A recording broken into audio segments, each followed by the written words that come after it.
Hello, welcome to my channel. Today we've come with a new section of our novel. This time I changed the background of our audiobook novel and decided to show you places in Iran and the land of Persia. So, as usual, like, subscribe, and also activate the bell so you don't miss out on the next sections of our novel. As he was asking himself these questions with surprise, he saw the boy.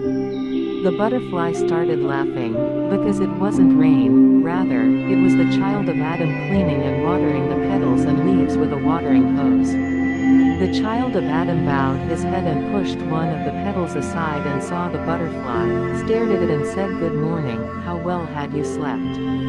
The butterfly, who was laughing, quietly bit its lip to figure out whether it was dreaming or whether the boy was really standing in front of it.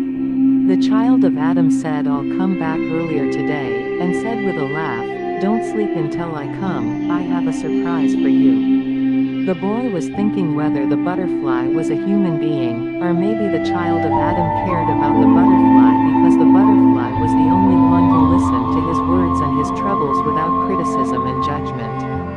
The butterfly was surprised and pursed its lips and was laughing and rolling its eyes this way and that way. The boy again changed his clothes and like the day before opened the door and left. Well, on the days before and the days after, too, he would open the door and leave, through the window he couldn't go. But when I said, like the days before, it means that like the day before, the butterfly's heart went after the child of Adam.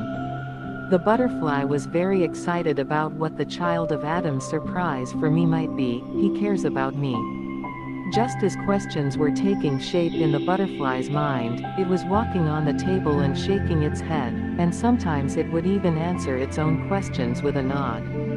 The butterfly's life, too, had been reduced to one thing: its whole life, its living, and its small world had become only one thing: the child of Adam. The butterfly had grown tired of idleness, so it started flying around the room.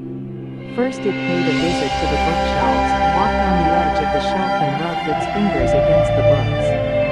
Then from the shelves it went to the flower pots full of flowers in the room and sat beside the biggest flower pot and started thanking the flowers of the pot and said to them, "Thank you for accepting me all this time." Then it smiled and continued, "If it weren't for you, and I hadn't come here, maybe I would never have met you." After its talk with the flowers, it continued flying and examined the whole room, and with eagerness and affection smelled and embraced everything that carried the scent of the child of Adam. Just as the butterfly was flying and searching, the day, too, was coming to an end. Finally night fell. The moon came out and the stars came too, but this time, along with the moon, the boy also came through the door. When the child of Adam opened the door, the butterfly started flapping its wings with joy, and its face had turned red with excitement. The boy, who entered the room, kept his hands behind his back, and the moment he saw the butterfly, a smile appeared on his face. He tilted his head and laughed and said, "Were you waiting for me?" And then he winked and closed the door with his foot. Slowly he took steps and went toward the bed. He brought one of his hands out from behind his back and lowered the bag from his shoulder and put it on the bed and moved toward the butterfly. The butterfly, which was so eager, didn't know what it should do. It only knew that it should stand straight in its place and not move, so that the boy would think the butterfly wanted to go outside. The child of Adam, when he reached the butterfly, took his hands out from behind his back. In his hands was a silver flower pot with golden edges. The butterfly was smiling in such a way that all its teeth could be seen.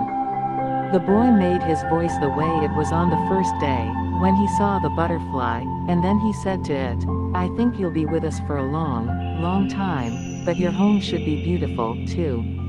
Then he went toward his desk and, while his back was to the butterfly, glanced at it from the corner of his eye and smiled and said, "I had to find a good flower pot for the flowers, too." That night passed and day came, and so a few more nights and days passed. The butterfly was spending the best days of its life, and the child of Adam, too, had a person to pour out his troubles to.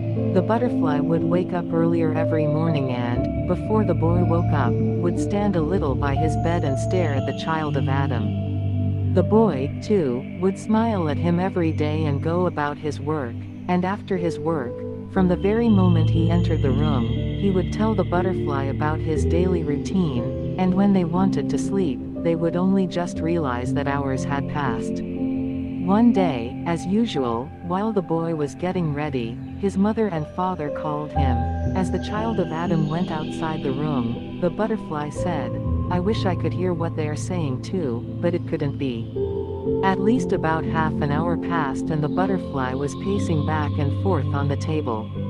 At that moment the boy opened the door of the room and came into the room. The butterfly, too, was looking at the child of Adam with surprise, to find out what had happened. The boy didn't go anywhere that day and didn't talk to the butterfly either, and for 2 whole hours, without saying a word, he gathered up his belongings. Thank you for being with us this far into the novel. Subscribe to the channel, and don't forget to like. I love you guys. Goodbye.